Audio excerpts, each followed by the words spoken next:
Les lumières de Shabbat instaurent dans nos foyers la paix et l'harmonie. Il s'agit surtout d'une paix intérieure, celle qui rassure celui qui tâtonne dans l'obscurité de ses craintes et de ses doutes. La paracha de cette semaine, Metzora, débute par les lois des sacrifices qui étaient offerts par celui qui, à cause de ses défaillances spirituelles, était frappé de tsaraat, une espèce de lèpre qui de nos jours a disparu. L'impureté qui résulte de la tsaraat n'affectait pas uniquement l'individu, mais aussi l'habitation dans laquelle il se trouvait.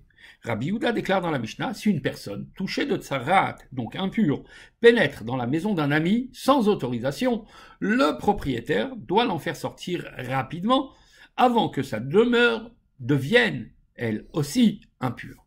Le maître de maison, dit le texte de la Mishnah, n'aura que quelques instants pour le faire sortir, le temps qu'il faudrait pour allumer une bougie de Shabbat.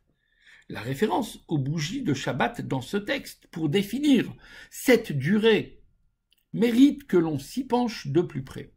En fait, nos sages nous indiquent qu'une des causes de la tsaraat est la calomnie et la médisance, l'antithèse des rapports paisibles et harmonieux. C'est pourquoi le meilleur remède et l'antidote à cette plaie sont symboliquement les bougies de Shabbat, dont le but est d'instaurer la paix et l'harmonie.